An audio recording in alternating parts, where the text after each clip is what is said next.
전능하사 천지를 만드신 하나님 아버지를 내가 믿사오며 그 외아들 우리 주 예수 그리스도를 믿사오니 이는 성령으로 잉태하사 동정녀 마리아에게 나시고 본디오 빌라도에게 고난을 받으사 십자가에 못 박혀 죽으시고 장사한 지 사흘 만에 죽은 자 가운데서 다시 살아나시며 하늘에 오르사 전능하신 하나님 우편에 앉아 계시다가 저리로서 산자와 죽은 자를 심판하러 오시리라. 성령을 믿사오며 거룩한 공예와 성도가 서로 교통하는 것과 죄를 사하여 주시는 것과 몸이 다시 사는 것과 영원히 사는 것을 믿사옵나이다. 아멘. 오늘 우리에게 주시는 하나님의 말씀은 여호수아 14장 6에서 15절입니다. 여호수아 14장 6에서 15절입니다. 말씀 읽을 때 함께 따라 읽으시면서 하나님이 우리에게 주시는 말씀에 집중하시는 시간 되시기를 바랍니다. 읽겠습니다. 그때 유다 자손이 길갈에 있는 여호수아에게 나오고 그니스 사람 여분네의 아들 갈렙이 여호수아에게 말하되 여호와께서 가데스 바네아에서 나와 당신에게 대하여 하나님의 사람 모세에게 이르신 일을 당신이 아시는 바라. 내 나이 40세에 여호와의 종 모세가 가데스 바네아에서 나를 보내어 이 땅을 정탐하게 하였으므로 내가 성실한 마음으로 그에게 보고하였고 나와 함께 올라갔던 내 백성 형제들은 백성의 간담을 높게 하였으나 나는 내 하나님 여호와께 충성하였으므로 그날에 모세가 맹세하여 이르되 내가 내 하나님 여호와께 충성하였는즉 내 발로 밟는 땅은 영원히 너와 내 자손의 기업이 되리라 하였나이다. 이제 보소서 여호와께서 이 말씀을 모세에게 이르신 때로부터 이스라엘이 광야에서 방황한 이 45년 동안을 여호와께서 말씀하신 대로 나를 생존하게 하셨나이다. 오늘 내가 85세로 돼 모세가 나를 보내던 날과 같이 오늘도 내가 여전히 강건하니 내 힘이 그때나 지금이나 같아서 싸움에나 출입에 감당할 수 있으니 그날에 여호와께서 말씀하신 이 산지를 지금 내게 주소서.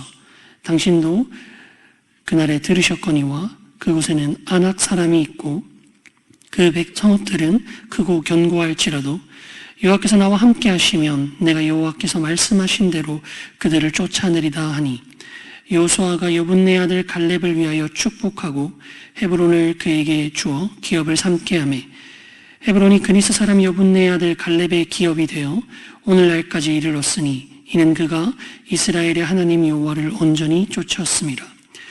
헤브론의 옛 이름은 기럇 아르바라. 아르바는 아낙 사람 가운데서 가장 큰 사람이었더라. 그리고 그 땅에 전쟁이 그쳤더라. 아멘. 이 시간 함께 기도하시겠습니다.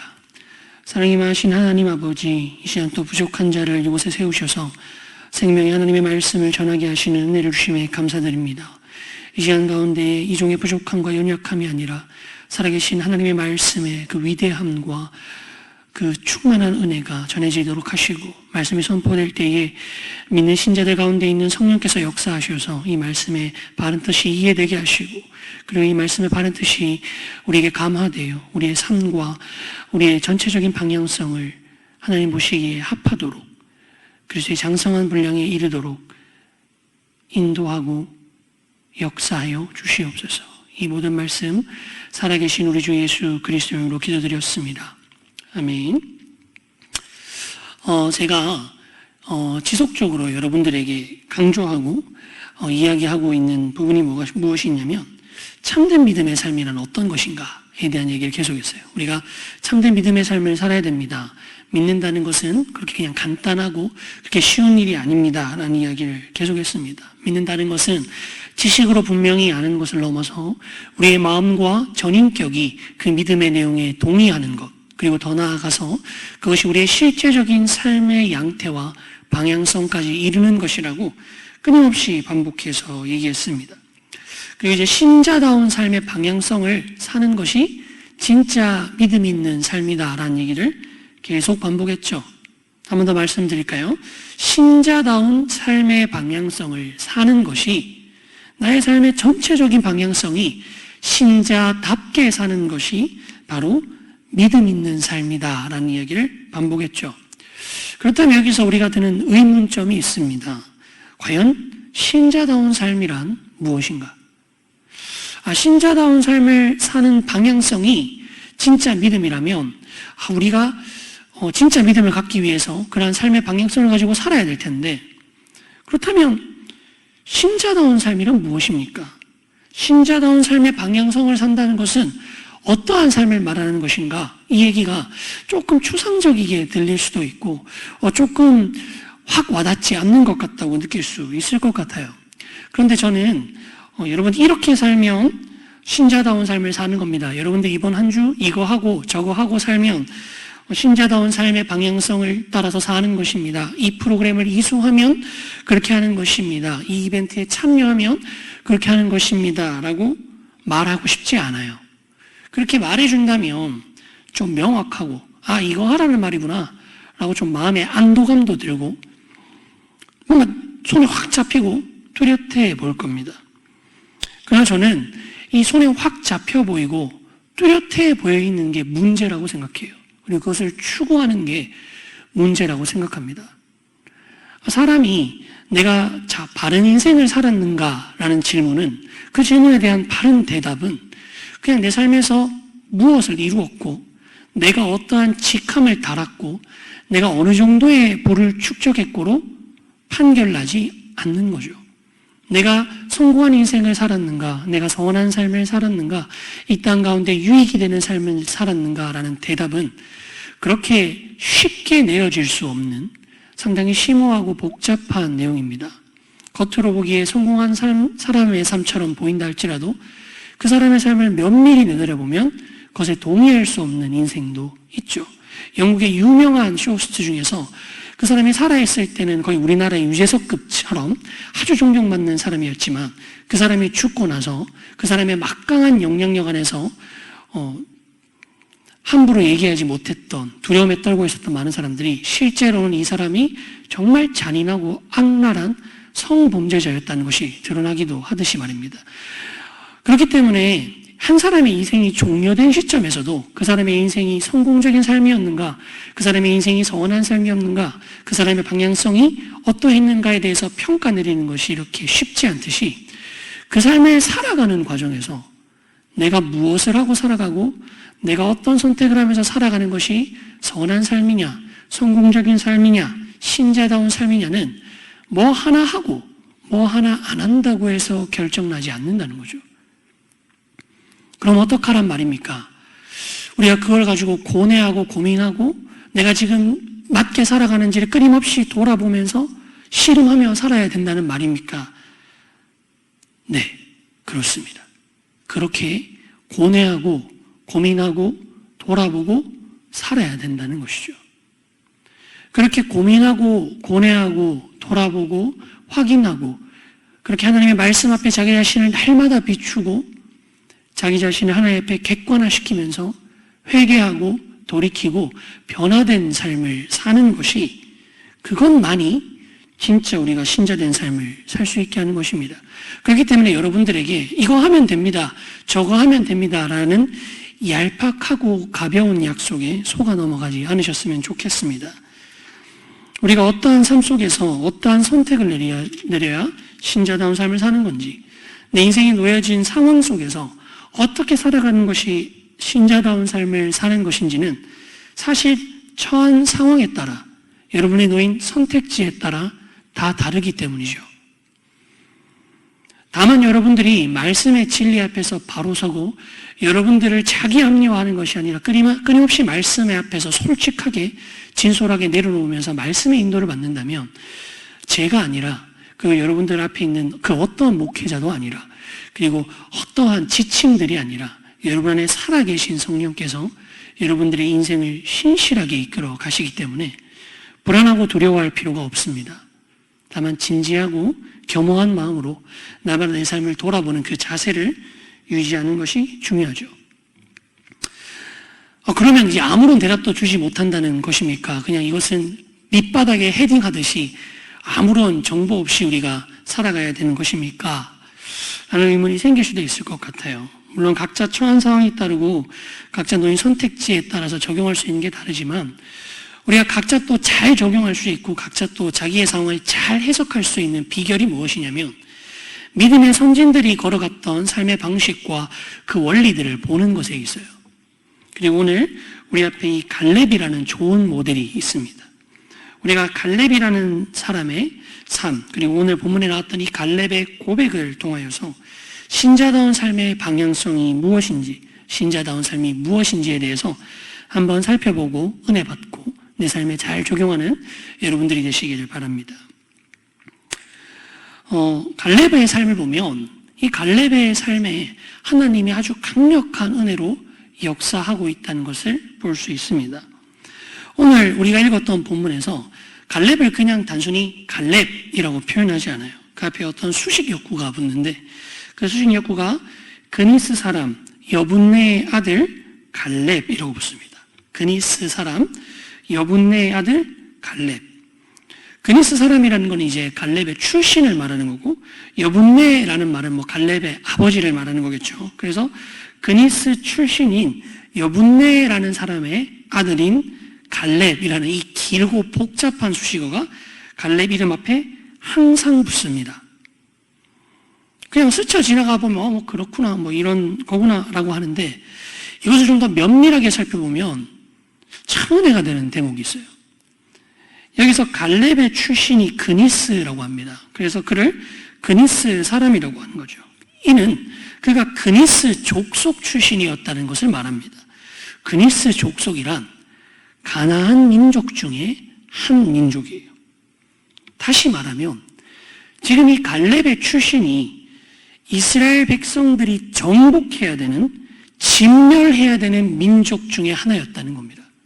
이 갈렙의 출신이 정통 유대인이나 정통 이스라엘 라인에서 쫙 이렇게 나온 사람이 아니라 이스라엘 백성들이 지금 정복하러 가고 진멸하러 가야 되는 그 민족 출신이라는 거예요. 그러한 진멸당에 마땅한 민족 출신이었던 그가 개종하여서 언약 백성이 되었습니다. 그뿐만 아니라 지금 오늘 우리가 본문에서 알 수 있다시피 그는 단순히 언약 백성 중 한 사람이 된 것조차가 은혜인데 그것을 넘어서 언약 백성의 지도층으로 역할하고 있다는 거예요.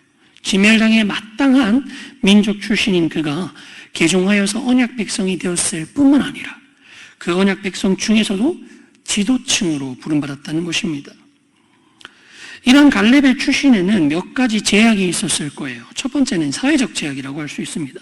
사람들과 사람들끼리의 이렇게 차별들이 존재하잖아요. 세상에는 아직도 없다고 하지만 인종차별이 존재하고, 출신지에 대한 차별이 존재하고, 요즘에는 아파트가 자가냐, 전세냐, 아파트가 또 어디 아파트냐, 브랜드냐 아니냐에 따라서 서로 급을 나누는 그런 참 좋지 못한 행태들이 나타나고 있다고 합니다. 그런데 이 시대에 이스라엘 백성들의 주적이 되고 하나님이 저 땅의 민족들의 죄악이 너무 가득해서 정말 저 어린 나이의 아이들조차도 저 죄의 습성과 죄의 문화가 깊이 묻어서 저들을 진멸하지 않고서는 저 땅 가운데 바른 하나님의 나라가 세워지지 못할 정도로 아주 지독한 민족의 출신으로 갈렙이 있었다는 것은 그가 얼마나 큰 사회적 제약을 갖고 있었는지를 가늠할 수 있게 해줍니다. 그는 이방민족 출신일 뿐 아니라 상당히 악하고 천한 지지 기반을 갖고 있었다는 거죠. 그의 지지 기반이 얼마나 연약했는지를 알 수 있습니다. 그의 배경과 출신이 얼마나 그에게 약점으로 잡힐 수 있었는지를 보여줄 수 있습니다. 그뿐만 아니라 그가 갖고 있는 문화적인 그리고 성향적인 제약도 있었겠죠.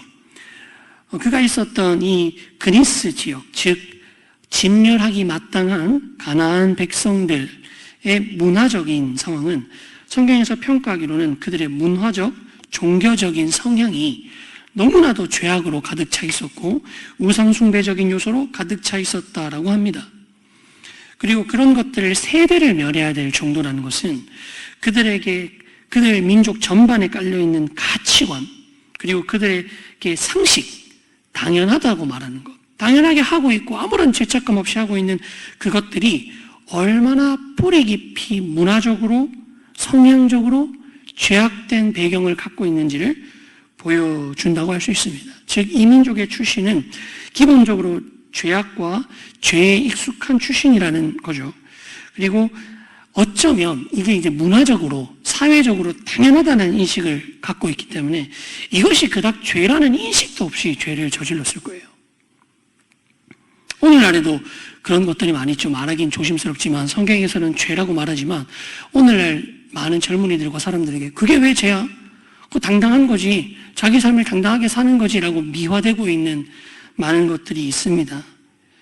여담이지만 기독교인들은 그런 것에 타협하면 안 돼요. 왜냐하면 사람들의 다수의 생각이 꼭 진리를 담보하고 있지 않고 다수의 생각이 진리이신 하나님의 말씀보다 우선될 수 없기 때문입니다.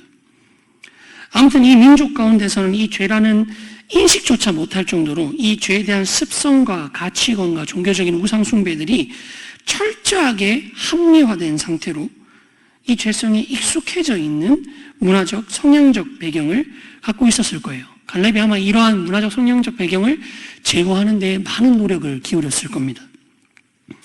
그러다 보면 우리가 만약에 이러한 배경을 갖고 있다면 내가 언약 백성이어도 되는가? 내가 그럴 만한 자격이 있는가? 더 나아가서 단순히 언약 백성 중 하나로 부름받아도 되게 죄송하고 마치 입어서는 안 될 옷을 입은 사람같이 느껴질 텐데 이 언약 백성의 리더로 부름받을 만한 자격이 과연 나에게 있는가를 생각해 보게 될 것 같아요. 그러나 그는 충분히 언약 백성으로 부름받을 수 있고 언약 백성 중에서도 리더가 될 수 있습니다. 그 근거를 무엇으로 찾아볼 수 있습니까? 그 근거는 오직 하나예요. 갈렙의 훌륭한 성품, 갈렙의 대단한 용기, 갈렙에 숨어있던 인품이 그 근거가 되는 것이 아니라 갈렙을 택하고 세우신 분이 하나님이기 때문에 되는 것입니다. 갈렙의 자격이나 자질이 원인이 아니라 하나님의 은혜, 하나님이 부르신 그 은혜가 원인이 되기 때문이에요. 하나님이 은혜로 그를 언약 백성으로 세우셨고 하나님이 은혜로 그를 언약 백성의 리더급으로 세우셨기 때문에 하나님이 그의 삶을 책임지고 인도하시는 역사가 갈렙의 삶을 통해서 일어난다는 것입니다.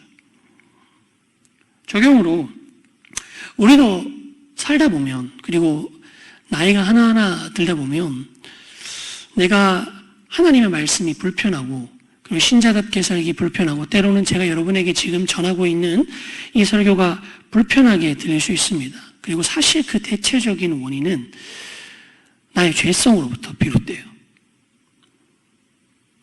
설교에서 들리는 많은 내용들이 실제로 내가 해당되는 죄이기 때문에 이 설교를 듣거나 말씀을 보거나 하는 것들이 내 양심을 아프게 만들고 나를 위축되게 만들고 나를 불편하게 만들기 때문에 그렇게 생각할 수 있습니다. 그리고 그러다 보면 점점 하나님 앞에 서기가 싫어지고 두려워지죠. 참 아이러니합니다.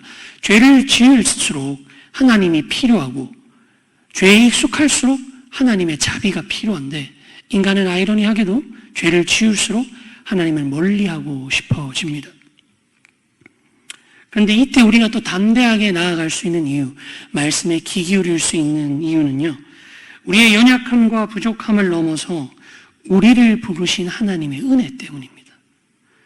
우리의 부족함과 연약함을 모두 아시면서도 오늘도 우리를 말씀 앞에 세우시고 오늘도 우리에게 생명의 말씀을 전해주시고 우리 마음 가운데 우리와 함께 하시길 원하시는 그 하나님의 한없는 사랑이 근거가 있기 때문에 우리의 마음속에서 우리가 날마다 저지르는 죄가 근거가 되어서 우리의 삶에서 내 스스로 평가하기에 내 스스로도 미운 나의 연약함과 부족함과 자격 없어 보임이 방해될 수 없다는 것입니다. 은혜가 근거가 되어 여러분 담대하게 하나님의 사람으로 살아갈 수 있습니까? 갈렙은 이 은혜에 반응하는 삶을 살았습니다.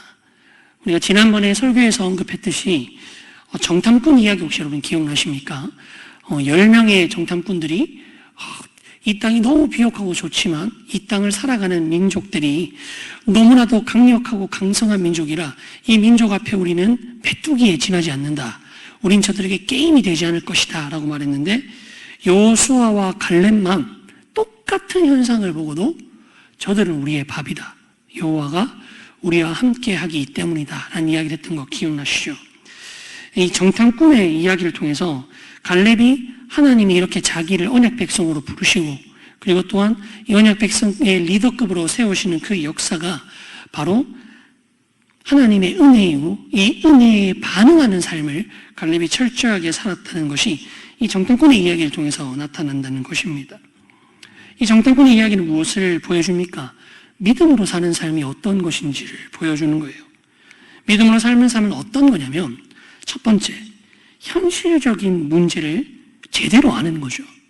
갈렙이 하나님 우리에게 저 땅을 주실 것이다. 저들이 우리에게 밥일 것이다. 라고 이야기할 때 현실적인 문제를 몰랐던 게 아니에요.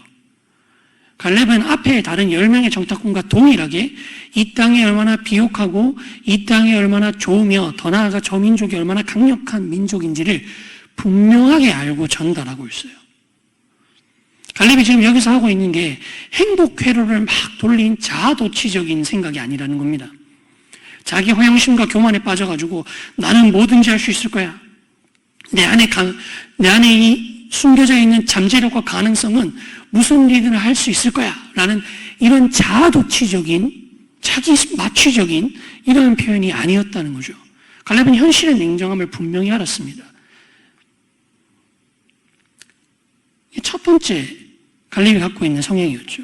두 번째, 더 중요해요. 현실적인 문제를 알면서도 두 번째 갈렙의 자세는 믿음의 눈으로 바라봤다는 거예요. 똑같은 현실을 보고도 한쪽은 그 현실에 매몰되어서 그 상황에 매몰되어서 모든 것을 포기해버리고 좌절해버린 반면 갈렙은 이 현실을 냉철하게 보면서도 불구하고 믿음의 눈으로 봤다는 거죠. 믿음의 눈으로 본다는 것은 무엇입니까? 내가 한다면 할 수 없다는 것을 분명하게 알지만 하나님이 약속하셨기 때문에 하나님이 말씀하셨기 때문에 이루어질 것이라는 것을 믿는 선택을 하는 거예요. 하나님의 말씀이 없다면 갈렙도 똑같은 얘기를 했을 거예요. 저 민족이 너무 강하다. 너무 강해 보인다. 그래서 현실적으로 우리가 어려워 보인다라고 이야기를 했겠지만 하나님이 내가 너희들을 저들에게 주리라. 내가 너희와 함께 하겠다. 이 전쟁은 나에게 속한 전쟁이다라고 말씀하셨던 그 말씀을 갈렙이 알고 있었기에 하나님이 그 약속을 하셨기에 갈렙은 상황을 넘어서는 하나님의 역사하심을 붙들었다는 겁니다. 내 눈에 보이고 내가 엄정하게 평가했던 이 현실적인 문제들을 못 본 채 하는 게 아니라 그것을 뚜렷하게 보면서도 하나님의 약속의 말씀이 이 현실적인 상황과 능력을 압도할 수 있을 것이라는 믿음의 눈이 갈렙에게 있었다는 것이죠. 그리고 하나님은 갈렙의 이러한 삶을 기뻐하십니다. 그리고 갈렙은 자신의 이러한 삶이 성실하고 충성된 삶이었다고 얘기하죠. 여기서 그냥 우리 한국어 성경으로만 보면 이 갈렙의 자기의 삶이 성실하고 충성된 삶을 살았다라는 게 갈렙의 어떠한 인격적인 자질을 말하는 것 같죠. 그러나 이 단어를 조금 더 원어를 살펴보면 훨씬 더 깊은 의미가 있다는 것을 알 수 있습니다. 여기서 갈렙이 말하는 성실이라는 것은 그저 열심히 머슴같이 묵묵하게 일하는 유교적인 성실을 말하는 것이 아닙니다. 여기서 성실은 전심이라는 단어로 훨씬 더 많이 번역이 돼요. 온 마음을 다했다는 거예요. 그냥 단순히 여기서 갈렙이 내가 하나님 앞에 성실했다 이 말은 내가 하나님 앞에 이렇게 시간 약속 잘 지키고 이렇게 막 뭐라고 할까요? 얕은 수를 쓰지 않고 머슴같이 묵묵하게 잘했다 이런 얘기를 하는 게 아닙니다. 지금 여기서 갈렙이 하는 말은 내가 하나님 앞에 모든 마음을 다했다. 내 진심을 다해서 하나님의 길을 따라갔다. 즉 사실과 현실을 바로 알고 있되 하나님의 관점에 내 온 마음을 쏟았다 라는 것을 의미합니다. 또한 갈렙이 여기서 내가 하나님 앞에 충성했다는 것은 내가 의리를 지켰다, 내가 성실하게 하나님 시킨 거 다 했다 이러한 의미가 아니라 충만이라는 단어로 훨씬 더 많이 사용되는 가득 찬 의미로 훨씬 더 많이 사용되는 거예요. 즉 갈렙의 이 마음이 갈렙의 이 삶이 하나님의 뜻과 하나님의 말씀으로 가득 차 있는 삶을 살았다라는 것입니다. 바로 이 하나님의 뜻과 하나님의 말씀으로 가득 차 있었던 이 갈렙의 삶이 그가 믿음의 선택을 내릴 수 있고 그가 믿음의 관점을 가질 수 있었던 중요한 비결이 되는 거예요. 하나님의 말씀이 하나님의 뜻이 갈렙 안에 가득 차 있었기 때문에 그가 하나님의 말씀을 신뢰하는 선택을 할 수 있었던 거죠. 그렇게 저 강력해 보이는 민족의 현실적인 부분, 그리고 우리 민족의 연약한 현실적인 부분을 넘어서서 나에게 말씀하시는 하나님의 말씀을, 그 객관적이고 선명한 말씀을 근거로 자아도취적인 확신이 아니라 나에게 약속하신 살아있는 객관적인 말씀을 근거로 믿음의 선택을 할 수 있었다는 겁니다. 즉 갈렙이 믿음의 삶을 살 수 있었던 것은 그가 말씀으로 가득 차 있었다는 것이고 하나님의 말씀을 완전히 따를 수 있었다는 것이고, 그렇기 때문에 그의 삶에서 실제적으로 이 성취를, 하나님이 하신 말씀을 스스로 성취하는 현장을 확인하는 삶을 살 수 있었다는 거예요. 신자의 삶이 이렇습니다.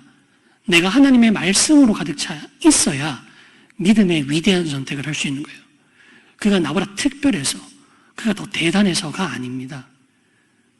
누구든지 하나님의 말씀에 가득 차 있다면, 그의 말씀에 내 온 마음을 쏟고 있다면 그의 그됨, 그의 자질, 그의 성품이 아니라 그의 마음 가운데 있는 가득 차 있는 말씀이, 그리고 그 말씀을 통해서 역사하시는 성령이 그가 결정적인 순간에 믿음의 선택을 하게끔 만드는 것이죠. 이러한 갈렙의 삶을 보면서 하나님께서는 이렇게 평가하십니다. 네가 밟는 땅이 영원히 너와 내 자손의 기업이 되게 하겠다라고 축복을 베풀어 주세요. 갈렙이 정탐꾼 이야기를 할 때부터 지금 갈렙이 자신의 삶을 회고하면서 내가 정탐꾼 사건 때 이렇게 얘기했다라고 한 지 무려 45년이 흘렀습니다. 그의 나이 85세. 우리로 치자면 인생을 다 정리하고 마무리하고 있을 그 단계에 그가 자신이 살아온 삶을 회고하면서 내 삶이 지금께 이르기까지 하나님의 말씀으로 가득 차고 그 말씀에 내 온 마음을 쏟는 삶을 살았다라는 귀한 고백을 하고 있는 것이죠. 여러분의 신앙의 목표는 여러분의 삶의 한 점, 한 빛나는 순간, 그때의 신앙입니까? 아니면 여러분들의 삶의 전체적인 삶의 궤적입니까? 갈렙이 오늘 말하는 것은 내가 정탐꾼 그 시점에, 정탐꾼에 있었던 그 사건에 이런 선택을 했어. 이거 봐, 내가 이 선택한 거 보니까 내가 믿음 좋았지 라고 얘기하는 게 아니라 그 선택을 내린 그때부터, 아니 그 전부터, 그 이후, 자기가 지금 85세가 된 그 시기까지 언제나 하나님의 말씀에 온 마음을 쏟았고 그 말씀에 가득 차 있었다는 것입니다. 이것이 바로 그의 삶의 방향성이, 삶의 전체적인 궤적이 바로 하나님의 말씀, 그 믿음을 향해 가는 삶이었다는 거죠. 이것이 바로 여러분 믿음으로 사는 삶입니다. 삶 가운데 한 지점이 아니라 삶의 전체적인 궤적이, 내 삶의 한 평생의 그림이 하나님의 말씀으로 온 마음을 던지고 하나님의 말씀으로 가득 차 있는 매일을 살아가는 삶, 그것이 바로 믿음의 삶을 산다는 것이에요. 신자가 언제 거룩해집니까? 그리스도의 말씀, 그리스도의 복음을 붙잡을 때입니다. 신자가 언제부터 변질됩니까? 그 마음 가운데 악마가 생각을 집어넣어서요? 그렇지 않습니다. 그가 삶에 커다란 위기를 받아서요? 위기는 언제나 있습니다. 신자가 언제 변질되냐면 말씀을 놓으면서부터 변질돼요. 왜냐하면 성령은 말씀을 통하여 그에게 그리스도의 말씀을 생각나게 하며 그리스도의 말씀으로 그에게 역사하는데, 그리스도의 말씀에 귀 기울이지 않아서 하나님이 매일마다 나에게 부어주시는 은혜를 스스로 받지 못하기 때문에 그때부터 하나님의 은혜가 인도하는 삶이 아니라 내 마음 가운데에 가득 찬 죄성으로 살아가는 삶이 시작되기 때문입니다. 더 흥미로운 것은 지금 이 고백이 85세의 갈렙이 하는 고백이에요. 우리로 치면 인생을 회고하면서 인생을 마무리하는 단계에서 하는 고백이 되겠죠. 그러나 참 은혜가 되는 것은 지금 이 갈렙의 고백은 단순히 자신의 삶의 과거만을 돌아보면서 하는 고백이 아니라는 것입니다. 갈렙은 더 나아가서 지금 무슨 얘기를 하고 있냐면 내가 여전히 강건하다고 말해요. 내 힘이 과거와 같다고 말해요. 그래서 내가 여전히 출입과 싸움을 감당할 수 있다고 말하고 있습니다. 나이가 85세인데요. 그가 감당할 수 있다고 얘기를 하는 거 봐서는 그가 여전히 막 예전처럼 진짜 이게 그냥 이렇게 수사학적 표현이지 정말 20대처럼 막 30, 40대처럼 막 힘이 넘쳤다라고 보기는 힘들겠죠. 그러나 그가 진짜 강건하고 그가 진짜 출입과 싸움을 감당할 수 있다고 표현한 것은 그의 신앙적인 마음가짐과 열정과 그를 통해서 역사하시는 하나님에 대한 신뢰가 바탕이 됐기 때문이었을 겁니다.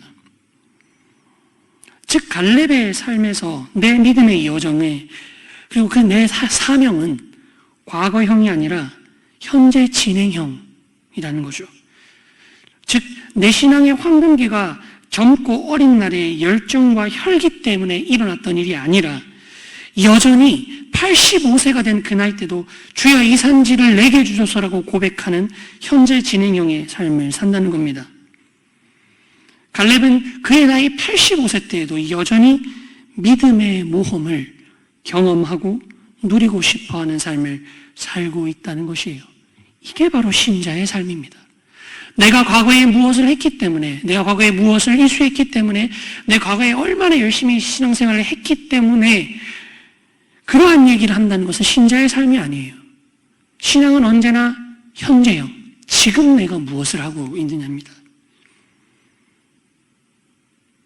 그렇기 때문에 제가 늘 얘기할 때 신앙이라는 것은 단순히 여러분들이 어떠한 것을 했냐 안 했냐, 경험치를 쌓았냐 안 쌓았냐라는 레벨업 개념이 아니라 방향성의 개념이라는 거예요. 내가 과거에 얼마나 많은 것들을 한다 할지라도 지금 내 방향성이 하나님 앞이 아니라 하나님과 멀어지고 있다면 지금 나는 신앙의 삶을 살고 있는 것이 아닙니다. 갈렙의 이 고백은 그냥 아직도 나이가 들었는데도 철이 없어서 하는 고백이 아니겠죠. 나이가 85세인데요. 인생의 산전수를 다 겪었을 터인데요. 갈렙의 이 고백이 있을 수 있는 근거는 그가 연약하고 부족하나 내가 지금도 이러한 고백을 할 수 있는 이유는 나를 택하시고 부르시고 인도하시는 그리스도 때문이라는 것. 내 안에 살아계신 그리스도께서 여전히 나와 함께 역사하시고 내가 그 역사를 신뢰함으로 그리스도께서 내 안에 칠이 이루어 가시는 기적과도 같은 날마다의 삶을 경험하는 그 놀라운 믿음의 모험을 지금도 사모하는 거예요. 신자라는 것은 이 놀라운 믿음의 모험을 언제나 사모하는 삶입니다. 왜냐하면 나로서는 할 수 없는 일이 내가 그리스도의 복음을 붙들므로 그 말씀에 사로잡힘으로 일어나거든요. 사람들에게는 에이 말도 안 돼. 사람이 어떻게 평생 사랑하고 살아. 어떻게 가족이 그렇게 서로 사랑으로 연합해서 서로 뭉쳐 살아. 서로 욕도 하고 서로 화도 내고 그렇게 뭐 척도지기도 하고 그런 거지. 인생이 다 그런 거야 라고 할 때 아니 그렇지 않습니다. 하나님은 우리에게 성령을 주셨고 성령께서 그리스도의 능력으로 이 땅 가운데 우리가 천국의 삶을 미리 맛보게 역사하십니다라고 고백하며 내 삶을 통하여 나의 사랑하는 가족을 통하여 그리고 내가 섬기는 교회를 통하여 이 땅에 천국이 임할 수 있음을 실제적으로 보여주는 삶을 살아가는 것입니다. 이러한 놀라운 믿음의 모험을 날마다 경험하고 평생을 경험하고 누리고 삶을 사는 것, 그것이 바로 사명자의 삶입니다. 여러분은 사명자의 삶을 살고 계십니까? 그리고 평생 이러한 삶을 살다가 주님이 부르시는 그날에 주님의 얼굴을 보기를 원하십니까? 말씀을 정리하겠습니다. 결국 이 갈렙을 통하여 우리가 알 수 있는 것은 사명자란 내가 되는 길이 아닙니다. 내가 다짐한다고 살 수 있는 삶이 아니에요. 내 힘과 의지로 이루는 삶을 사는 것이 아닙니다. 그리고 특별하게 선택된, 특별하게 부름받은 사람들만 살아가는 삶이 아니죠. 사명자의 삶이란 믿음으로 부름받은 모든 신자가 살아야 되는 삶입니다. 내가 사명자의 삶을 살고 있지 않으면 믿음은 있으나 평범한 신자이기 때문이 아니라 내가 정말 믿음이 있는 자인가를 고민해 봐야 되는 거예요. 사명자란 은혜로 부름받은 사람입니다. 나의 자질과 나의 연약함을 알지만 그것을 초월한 하나님의 은혜가 나를 부르셨고, 나의 나됨이 아니라 그 은혜로 말미암아 내가 능력을 보이고 놀라운 일들을 이뤄갈 수 있는 거죠. 그렇기 때문에 사명자의 삶이란 나의 연약함을 알고 하나님의 은혜를 깊이 아는 자예요. 그렇기에 사명자의 삶이란 내가 하는 것이 아니라 내 안에 나는 죽고 살아계신 그리스도께서 내 삶을 인도하시는 삶을 실제로 살아가는 자들입니다. 나는 연약하나 믿음으로 그리스도를 붙잡을 때에 그리스도께서 내 삶을 이루어 가시고 인도하시는 것을 직접 목격하는 믿음의 모험을 살아가는 삶. 그것이 바로 모든 신자가 살아가야 되는 사명자의 삶입니다. 그렇게 이 평생의 믿음의 모험을 누리고 경험하는 삶, 이것보다 즐겁고 이것보다 짜릿하며 이것보다 평안하고 이것보다 충만한 삶이 없습니다.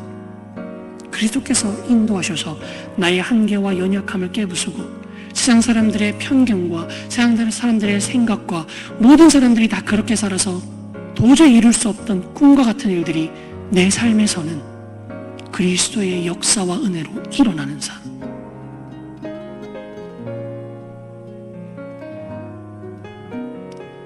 그런 그리스도께서 인도하시는 역사의 삶에 나의 환경, 나의 연약함, 나의 나이, 나의 상황이 변명이 될 수 없습니다. 믿음으로 구하십시오.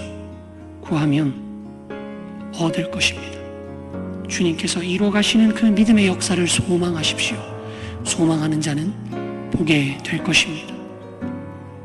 이 믿음의 고백을 가지고 내 일생의 삶에 평생의 경주가 믿음으로 살아가는 삶을 살기를 소망하고 실제로 그러한 삶을 살기 위하여 하나님의 말씀에 내 온 마음을 던지고 하나님의 말씀은 나를 가득 채우는 이 자리에 모인 모든 중고등부 친구들이 되시기를 주님의 이름으로 축복합니다.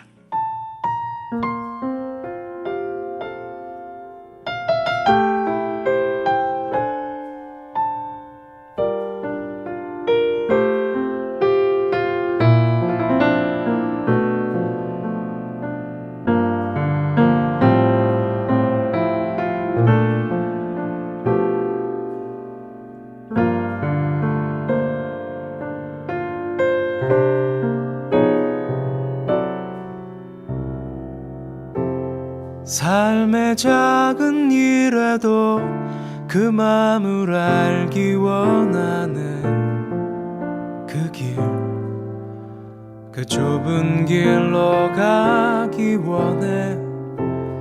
나의 작음을 알고 그분의 크심을 알며 소망, 그 깊은 길로 가기 원하네.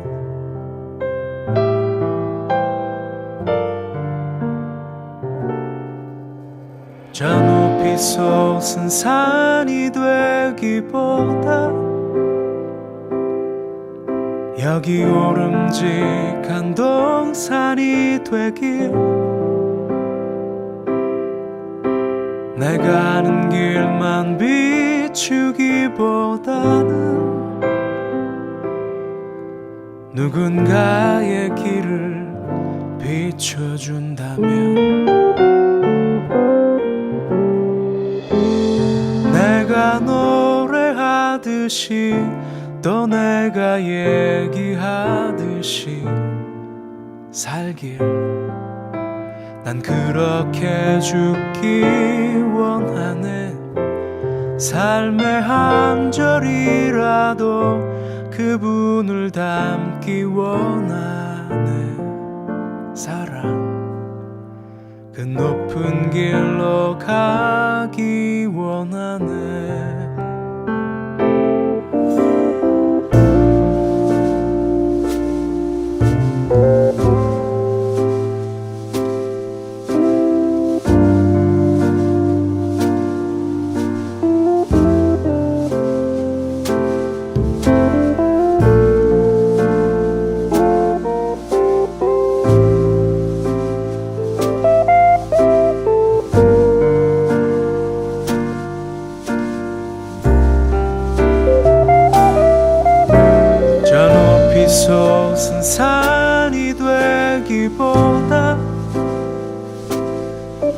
여기 오름직한 동산이 되긴 내가 아는 길만 비추기보다는 누군가의 길을 비춰준다면 내가 노래하듯이 또 내가 얘기하듯이 살길 난 그렇게 죽기 원하네.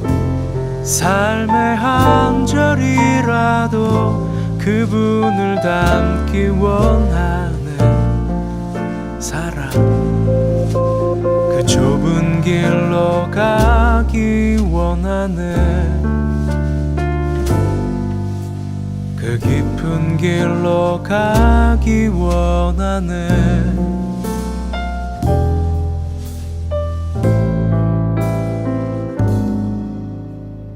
높은 길로 가길 원하네.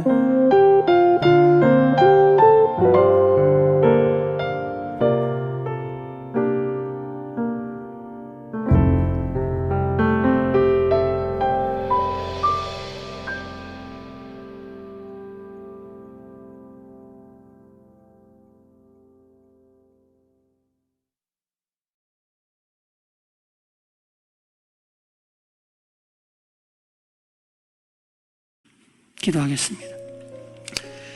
사랑이 많으신 하나님 아버지, 우리는 연약하고 부족한 종들입니다. 그러나 오늘 우리가 또 이 자리에 설 수 있는 것은 나의 나됨이 아니라 나를 은혜 가운데 불러주신 하나님의 놀라운 사랑 때문입니다. 그 사랑이 얼마나 큰지 자기 아들을 보내셔서 그 아들의 생명을 값으로 지불하셔서 우리를 살리시고, 그리고 이제 그 아들께서 자신의 영을 우리에게 주셔서 우리 안에서 나와 동행하시며 나에게 새 힘과 새 능력을 주시는 삶을 살아가게 하십니다. 그렇게 나는 날마다 연약하고 또 넘어지나 그 은혜를 근거로 다시 무릎에 묻은 먼지를 털고 일어설 수 있습니다. 그렇게 얼마나 완전한가가 아니라 내 삶의 한순간 한순간 얼마나 믿음에 의지하면서 살아갈 수 있는지를 삶으로 나타내고, 그게 내 삶에서 얼마나 남들 보기에 착하고 거룩한 삶을 이뤄나가는 것인가가 아니라 내 삶에 얼마나 나의 연약함을 알면서도 하나님의 은혜를 붙들므로 하나님의 놀라운 사랑을 경험하고 그 은혜의 사랑의 감격으로 대가 없이, 허용 없이, 공로 없이, 거짓됨 없이 내가 받은 사랑을 흘려내는 삶을 살아가는지를 경험하는 우리가 될 수 있도록 주께서 인도하여 주시옵소서. 지치고 반복되는 시간 속에서 상황과 환경을 뛰어넘어 우리를 인도하시고 지금도 우리에게 은혜를 베푸시며 우리를 날마다 거룩하고 선한 길로 인도하시는 하나님의 놀라운 그 은혜를 사모하는 마음으로 내 일생의 경주가 하나님의 말씀과 뜻으로 가득 찬 믿음의 경주가 되기를 소망하는 이 자리에 머리 숙인 모든 주님의 백성들이 될 수 있도록 주께서 인도하여 주시옵소서. 우리 아들 마음 가운데 사모하는 마음을 주시고 이러한 삶을 살아가는 결단함을 마음을 주셔서 주님의 말씀 앞에서 날마다 자기 자신을 비추어 보고 그 말씀의 은혜로 자기 자신을 돌아보고 채우는 그러한 삶을 살 수 있도록 주께서 인도하여 주시옵소서. 이 모든 말씀 살아계신 우리 주 예수 그리스도의 이름으로 기도드렸습니다. 아멘. 지금은 우리 주 예수 그리스도의 한없는 은혜와 하나님 아버지의 극진하신 사랑과 성령의 위로교통교제 충만하신 역사가 이 자리에 머리 숙인 모든 주님의 자녀들에게 영원토록 항상 함께 있을지어다.